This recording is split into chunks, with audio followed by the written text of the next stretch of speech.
That was strange. I left my timer on and I pressed record and it counted me down. Well, hello friends. Welcome back. Mike here again. I am going to record a little video now for you. This is episode 2 in my Spotlight series. Today I'm going to be talking about a series of books that I really enjoy, and this is The Power of Five by Anthony Horowitz. So, if you haven't read these books before, it's a series of 5 novels, and they're basically about five teenagers that have to come together to save the world from the old ones, and they are like demons. I do love a bit of Anthony Horowitz. I'm a fan. I've read quite a lot of his work, the kid stuff and the adult stuff, and this is the series that I started with from Anthony Horowitz. These were the first ones that I read, and they were given to me to read by my friend Val, who read them as a child, but more on that later. So the first book in the series is called Raven's Gate, and I'm going to read to you. It's beautiful actually, and it's a bit shiny today, but look at that. Ooh. This is the edition that I've had for a long time, and this is what it says on the back. He always knew he was different. First there were the dreams, and then the deaths began. When Matt Freeman gets into trouble with the police, he's sent to be fostered in Yorkshire. It's not long before he senses there's something wrong with his guardian, with the whole village. Then Matt learns about the old ones and begins to understand just how different he is. But no one will believe him. No one can help him. There is no proof. There is no logic. There is just the gate. This book is really, it's one of my favourites, I think. Matt goes up to Yorkshire, and he's really, he was on a bit of a path. I think he was a bit of a delinquent, on a bit of a path, and he got to get sent up and fostered by this creepy lady, and there he finds this mysterious gate, and that the village is not what it seems, and it's quite a good read, very easy read. Matt is quite an interesting hero, and I like him, and this is really kind of his story and his introduction and his kind of part of the 5. So there are 5 teenagers. Quite a good one. I like this. The second one is called Evil Star. I'll see if I can show you that. It's quite nice, isn't it? Oh, shiny. This is part 2 of the story, and interesting note here, I have a signed version, lovely. This is what it says about the second one. It began with Raven's Gate, but it's not over yet. Once again, the enemy is stirring. After defeating the old ones at Raven's Gate, Matt Freeman thought he could get on with his life, but someone has other ideas. Far away in Peru, a second gate is about to open. Only Matt has the power to stop the forces of darkness breaking through, but now they know all about him. This time, they're going to destroy him first. This does actually step up. I think the first book is very much, it's quite cool. It's kind of, it reminds me of something I may have watched on CBBC as a child, kind of the last programme before Neighbours came on. So that's me showing my age. But it was very much like a boy in an English town in Yorkshire who has to, he gets a friend in Richard, who's a journalist, and they have to kind of figure out what on earth's going on, and they do, and it's quite small in a way. I know it sounds weird. There's a big magical mystical sci-fi element, but it's quite small. It could be done in quite a small way. This one though, the globe trotting begins. There is a story of Matt, and there's a story in Peru of, oh my god, I've forgotten his name. How terrible is that? Pedro. That's his name. Ooh, there's a bit of a leg situation going on there. Apologies for that.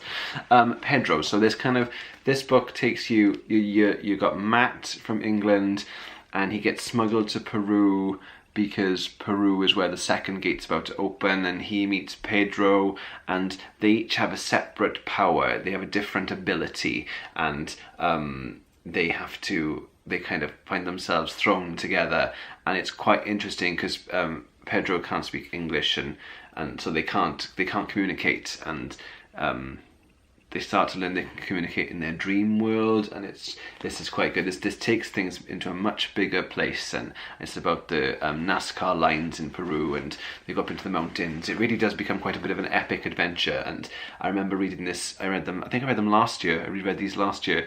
because I've read these before too, and this was quite a good one. It's quite big, and the villain is hideous in this. I liked him for all the wrong reasons. Book 3, and you'll have to forgive me, this is so not like me, but I didn't own book 3 with these covers, and I saw this when I was in Bristol not so long ago and I had to get it.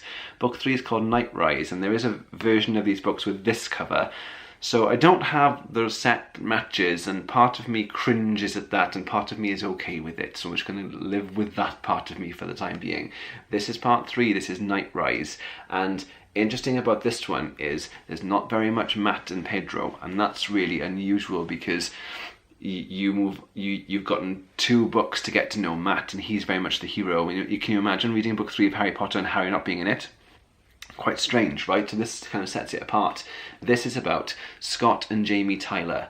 They're twins who have always known that they possess extraordinary powers. When Scott is kidnapped by the sinister Nightrise Corporation and Jamie is framed for murder, they realise they must use their powers to survive. But Jamie is catapulted thousands of years into the past, where he learns that he is one of the 5 gatekeepers, who are all that stand in the way of the Old Ones. This book, I think, is my favourite of all of them, and it's unusual because it follows 2 brand new characters, American twins with special abilities. They get separated, and one is on the hunt for the other one to try and find him to help him. And this one really spoke to me when I reread it last year. And I didn't want it to end, and I was surprised because it was the book that I thought the least of on my first reading of it, so on the reread I was surprised this became my favourite. Scott and Jamie are an interesting duo, and they go through a hell of a grim time in this book, and the bit where they do get one where Jamie gets catapulted thousands of years back to when the Old Ones ruled the first time, that's a fantastic chunk of this book, and it makes this book completely different to the first 2 books, but still hugely epic, and I loved this one, and a really good midway. You'd think like midway through the series things are getting a bit stale. No, this is completely not stale. This is fresh. I'm sorry, I just said fresh. Book 4. So those 3 books had already been released by the time I had read these books. And book 4 came out, and Val, mentioned earlier, got me this for my birthday. This is the book 4, Necropolis. It's a hardback version this time, shiny, and it has a sprayed edge, which I adore. Love a sprayed edge. On the back of this one, it just says, "In the streets there is only death." So things are changing. And she's written in it. I love it. I love when people write in books for me. This one, an ancient evil is unleashed. 5 have the power to defeat it, but one of them has been taken. 15-year-old Scarlett Adams is caught in a meteor storm after her strange disappearance, which she refuses to explain. But far away in Peru, Matt Freeman guesses the truth. Finally, he has found the 5th gatekeeper, the last of the 5 who must stand together against the dark powers of the Old Ones. He's not the only one looking for her. The forces of evil are one step ahead, luring Scarlett to Hong Kong and trapping her in a dying city where the very air is poisoned and from which there can be no escape. The Old Ones have been tricked and defeated before, but this time they have a plan. This time they are in complete control. This one's a great read. It was so worth the wait, because it was a bit of a wait for this one being released after I'd read those 3. And Scarlett is a really welcomed addition. It's nice to have a bit of feminine energy with the other 4 boys, and she is pretty cool. The dead city, the Necropolis, which is Hong Kong, is a really interesting set piece. We've been to like England countryside. We've been to Peruvian desert and mountains. We've been to Vegas and a lot of America, and that was really good. Now we're going to Hong Kong, and it is really a global series. And the bits, you get like triads and you get kind of gangsters in this one, and it's a really interesting thing. And Scarlett's really interesting because I think that when her power wakes up, it felt to me bigger than the boys' powers. I don't know why, it just felt like, oh my days, this girl has got some strength, and I loved that. So that's really interesting, and it really is like a race now. They're all racing together to meet, and they get so close. And it's a bit of a this one, the pace doesn't stop in this one. It's quite a good read. And then after Necropolis, there was quite a long wait before the last book in the series, and the book then came out. It's a beast. This is Oblivion. Look at this beautiful cover. I do have the hardback, the first edition. It's really big. The back says "One chance to save mankind," so that's quite interesting. The chilling conclusion to the epic supernatural series by Anthony Horowitz. The earth has almost been destroyed by the forces of darkness. Those who have survived are barely human, drifting in a world ruled by famine, terrorism, and war. Any last hope now rests with 5 extraordinary teenagers, the Gatekeepers.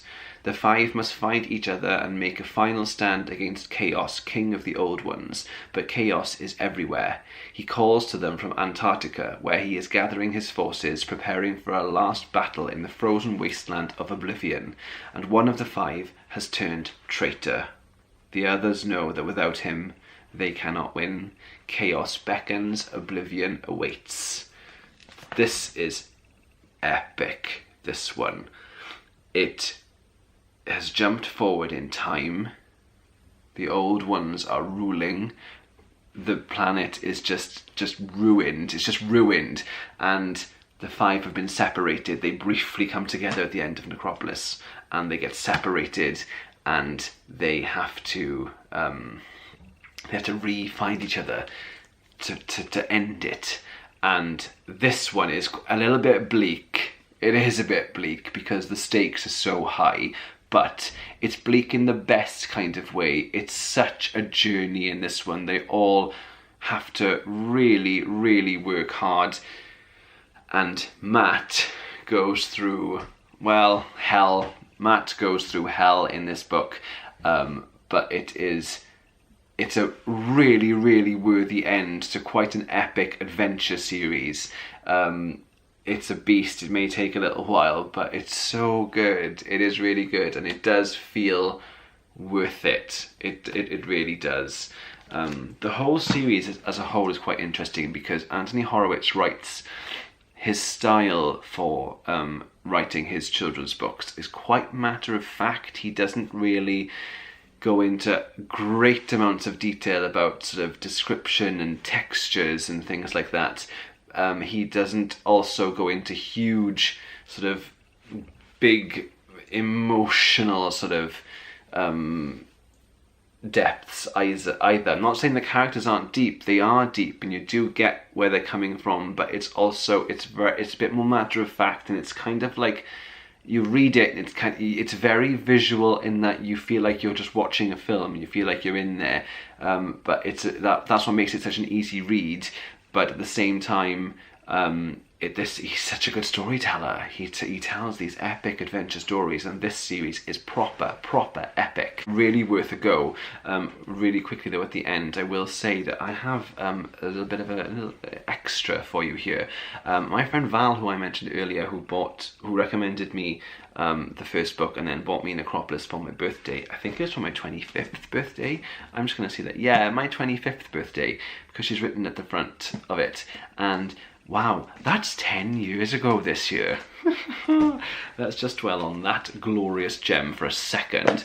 But more recently for my birthday, she got me, her and Rianne, got me these beauties. Now, the original novels, because Anthony Horowitz wrote these novels a long time ago, and they were released. The first 4 books were released, and he rewrote them for now. He really did, and I mean, the first one is called The Devil's Doorbell. I don't know if you can see this. This is proper retro, and Val sourced these for me and bought them for me second hand, and I am thrilled with them.